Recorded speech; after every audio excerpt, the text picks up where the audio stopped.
are not horrible. The Gen 1 had like a lot of dive on them.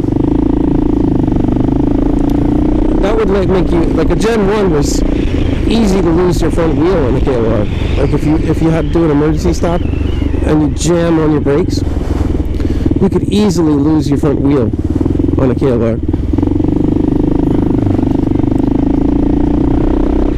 On a Gen 1, because it would just dive. The front end would just dive down, and then you would lose that front wheel.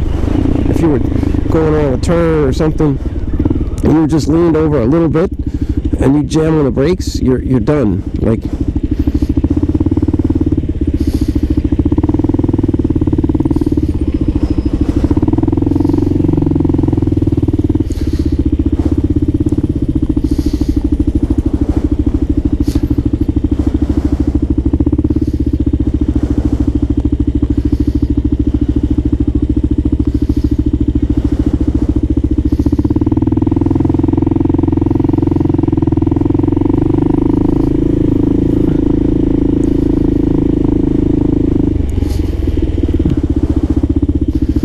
I'm going to bring this box to Johnny here.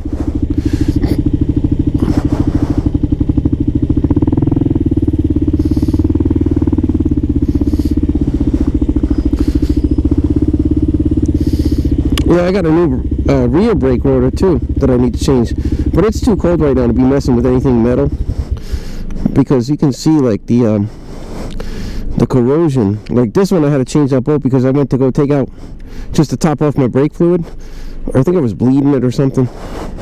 Most of this aluminum stuff holds up okay in the salt, but you get like this. But if you look at this pin here, it just disintegrated. It's no longer going to come out with any Allen screws, so I'm going to have to either drill it out, or I have another caliper, I'll just change it. But you can see the salt damage on this one. You get some salt damage on exhaust fittings like that. You definitely wouldn't want to do this with a bike that you love. I mean, actually I love this KLR, but you know, there's nothing I can do. It's my beater, so this is what happens. But you know, the salt is actually just corroding some fittings and things like that. But things like carburetors, you just get external damage. You know, you loop your cables. Cases are aluminum, so you don't get anything on there. Trying to think of foot pegs, stuff like that, they're not affected. Get a little rust over here on some of these steel washers and things.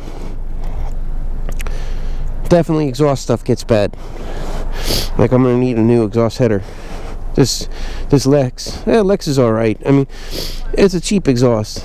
It's not the greatest, and you could see how Lex gets just beat to shit. You know, it's not the greatest exhaust for sure. I would love to have a Yoshimura or like Big Guns maybe. Well, Big Guns I've never used actually. FMF I like.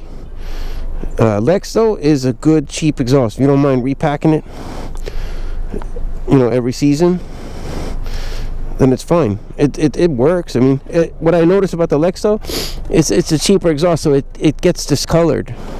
I mean, if you put it on your bike and you're looking for like a fancy look, you're going to lose that after 6 months. It's going to discolor, and it becomes, you know, from the heat, it becomes not such a great looking exhaust. All right, everybody, see you on the next one.